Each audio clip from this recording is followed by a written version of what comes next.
I want to show you the video of the bias of the mainstream media against Trump. Here's a perfect video of what they want you to think and how they want to train you to think a certain way.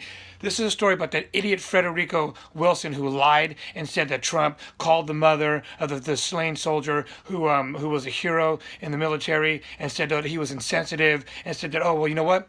This is what they sign up for, and this is what they do. So, oh well, that's not what Trump did. Now, this is a story from KTVU News telling you about the widow who of the fallen soldier and her 4-minute conversation, which I'm going to post a link down below so you can see that what the real story was and the real sincerity that was given from our president. And he didn't fumble his name. He didn't not respond and didn't really know who he was talking about, and it was all for show. This was a genuine phone call from our president of the United States, Donald Trump. You know, this is the stuff that the liberals and the Democrats need to knock off, because you know what? People are waking up in droves and they're seeing the light. And you know what? Thank God for social media. And that's why Facebook wants to shut posts like this down, because they're exposing themselves is basically what they're doing. So let's listen to this story. This is a huge story. This totally debunks and totally blows a huge hole in the lies from the mainstream media. So let's watch this. 15, the widow of a fallen American soldier, spoke out this morning for the first time about President Trump's controversial condolence call.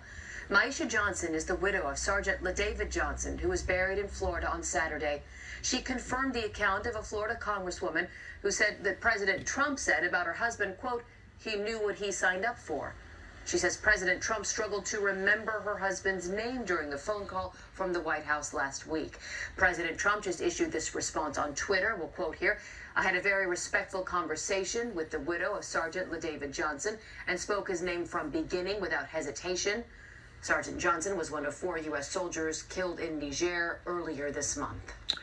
Our time is now 8:15. Now, does that tell you anything about the phone call, about the sincerity from Donald Trump? Did that enlighten you any bit? Are you any more informed than you were prior to me showing you this video? No, because the media doesn't want you to know that. What the media wants you to know is we hate Trump. We want the stock market is at the highest it's ever been.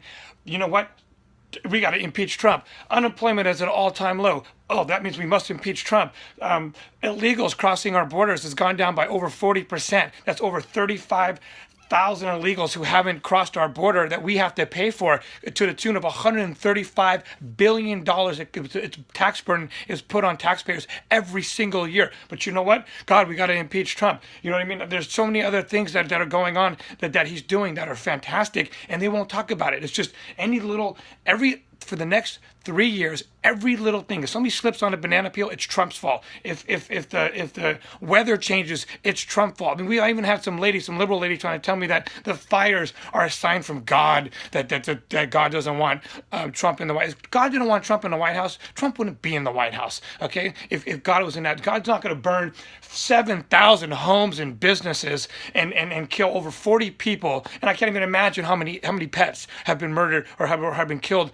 during this fire. And she's gonna blame Donald Trump because God is upset for that. That's the lunacy. That is just the ridiculousness that we get from the Democratic Party. This is why I cannot be more prouder to be a Republican.